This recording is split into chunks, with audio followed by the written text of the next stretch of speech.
జనగణనలో ప్రజలందరూ బాధ్యతగా పాల్గొనాలని ప్రభుత్వం అధికారులు వివిధ రకాల అవగాహన కార్యక్రమాలను చేపడుతున్నారు. అందులో భాగంగా మన జనగణన మన దేశ అభివృద్ధి నినాదంతో సంగారెడ్డి జిల్లా కలెక్టర్ కార్యాలయం నుంచి 2K నడక కార్యక్రమాన్ని నిర్వహించారు. కార్యక్రమంలో పెద్ద ఎత్తున విద్యార్థులు పాల్గొన్నారు. అందరూ తమ వివరాలను నమోదు చేసుకోవాలని కలెక్టర్ ప్రతీక్ జైన్ ప్రజలకు పిలుపునిచ్చారు.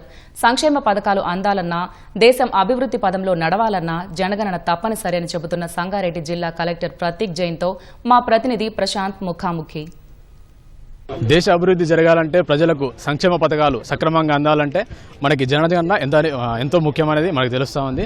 అందులో భాగంగా ఈరోజు మన జనగణన మన అభివృద్ధి 2K రన్లో భాగంగా సంగారెడ్డి జిల్లాలో జిల్లా కలెక్టర్ ప్రతీక్ జైన్ గారు చేపట్టడం జరిగింది. ఈ కార్యక్రమం ముఖ్య ఉద్దేశం ఏంటి, ప్రజలకు ఆయన ఎలాంటి సూచనలు చేస్తున్నారనే విషయాలు వారాంశాలను తెలుసుకుందాము. సార్ చెప్పండి, ఈరోజు 2K రన్ ముఖ్య ఉద్దేశం ఏంటి?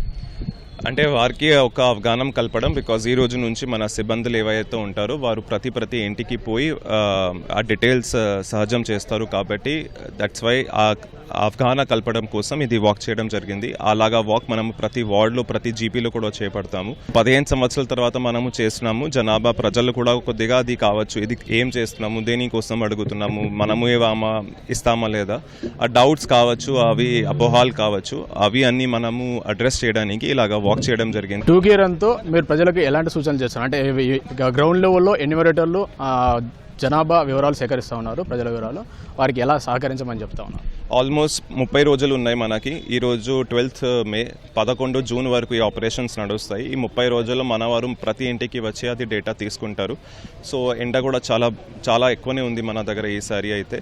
సో దయచేసి మీరు మీ ఇంట్లో వరాండా ఉంటుంది, ఏమైనా రూమ్ ఉంటుంది, అక్కడ కూర్చోపెట్టి మంచి నీళ్ళు అందచేసి మీ కుటుంబంలో ఉన్న వాళ్ళు ప్రతి వారిది డీటెయిల్స్ మీరు వారితోటి ఇస్తే వారు కూడా నమోదు చేసుకుంటారు. దాంతో ఇంకొకటి, వారు ఈ కార్డ్ కానీ ఆ కార్డ్ కానీ ప్రూఫ్స్ ఏం అడగము అండి. మీరు ఏదో చెప్తారు, మా వాళ్ళు జస్ట్ రాసి వచ్చేస్తారు. దాంట్లో ఆన్లైన్లో తర్వాత డేటా ఎంట్రీ చేస్తారు. దాంతో మొత్తం ఈ డేటా మన వెబ్సైట్లో వచ్చేస్తుంది. So just my request to citizens is సహకరించండి. వారితో పాటు మన స్టాఫ్ తోటి కూడా since it is very hot time, వారితోటి కూడా మామూలుగా శిష్టాచారలాగా కూర్చోపెట్టి మంచి నీళ్ళు ఇచ్చి మీరు వారితోటి మాట్లాడితే బాగుంటుంది. అంతే. ప్రజెంట్ సిచ్యువేషన్లో జరుగుతున్న సైబర్ ఫ్రాడ్లు కానీ లేదంటే దొంగతనాలు జరుగుతూ ఉన్నాయి. వీటిలో వచ్చిన వాళ్ళు వారైనా కాదని చెప్పి వాళ్ళు తెలుసుకోవడానికి ప్రజలకి ఎలా గుర్తుపట్టాలంటారు? ప్రతి వారి దగ్గర మన ఐ కార్డ్ ఇచ్చి ఉన్నాము. నా సంతకం తోటినే వారికి అందరికీ ఐ కార్డ్ ఇవ్వడం పడింది. అది కూడా ఐ కార్డ్ కరెక్ట్ ఉందా లేదా కూడా వెబ్సైట్లో వారు చెక్ చేయవచ్చు. సో దాంట్లో ఏం డౌట్స్ అవసరం లేదు.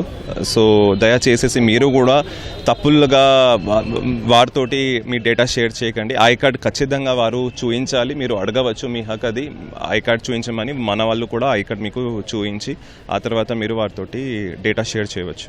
ఇంకోటి సార్, ఏప్రిల్ 25న స్వీయ గణన మొదలుపెట్టారు. మే 11 వరకు నడిచింది. అందులో మొత్తంగా చూస్తే మన జిల్లా వ్యాప్తంగా చూస్తే 3,30,000 కుటుంబాల పైచిలుకు ఉన్నారు. కానీ అయింది మాత్రం ఆల్మోస్ట్ ఒక 3% మాత్రమే అయింది. దానికి కారణం ఏమంటారు? సెల్ఫ్ ఎన్యూమరేషన్ అంటే ఇప్పుడు చాలా టెక్నికల్గా ఉంటుంది. అంటే చదివిన వాళ్ళు ఉండాలి, అది వెబ్సైట్ చూసిన వాళ్ళు ఉండాలి. దాంట్లో లాటిట్యూడ్ లాంగిట్యూడ్ అడుగుతున్నాము. అది కొంతమందికి వచ్చి ఉండవచ్చు, కొంతమందికి రాకపోయి ఉండవచ్చు. మనము అది హెల్ప్ డెస్క్ కూడా పెట్టడం జరిగింది కలెక్టరేట్లో కానీ MRO ఆఫీసెస్లో.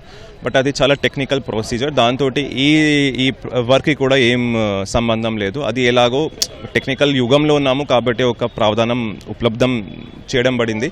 కానీ ఒకవేళ వారు వాడకపోతే మనము ఇప్పుడు ప్రతి ఇంటికి పోయి కూడా ఎలాగో HL ఆపరేషన్స్ చేస్తాము. సో దాంతో నష్టం ఏం లేదు. ఇంకోటి సార్, 33 ప్రశ్నలు ఉన్నాయి సార్. దానిలో 33 ప్రశ్నల్లో మనకి అన్ని ఫిల్ చేసుకోవాలా లేదంటే ఏదంటే వదిలిపెట్టడానికి ఏమైనా ఆప్షన్ అట్లా ఏమైనా ఉంటుందా? నథింగ్ డూయింగ్ అండి. వారు ఖచ్చితంగా చెప్పాల్సిందేగా, ప్రతి డేటా చెప్పాల్సిందేగా. అండ్ ఒకవేళ ఇది కూడా గవర్నమెంట్ ఆఫ్ ఇండియా నుంచి కూడా ఒక ఆర్డర్ ఇవ్వబడింది. ఒకవేళ ఎవరైనా తప్పు ఇన్ఫర్మేషన్ ఇస్తే వారి మీద కూడా కఠినమైన చర్యలు ఉంటాయి. జనగణనలో ప్రతి ఒక్కరూ భాగస్వామ్యం కావాలని, వారి పూర్తి వివరాలు అందజేసి దేశాభివృద్ధిలో పాటుపడాలని చెప్పేసి సంగారెడ్డి జిల్లా కలెక్టర్ ప్రతీక్ జైన్ చెబుతున్నారు. కెమెరామెన్ ఉమామేశ్వరరావుతో ప్రశాంత్, ఈటీవీ న్యూస్, సంగారెడ్డి.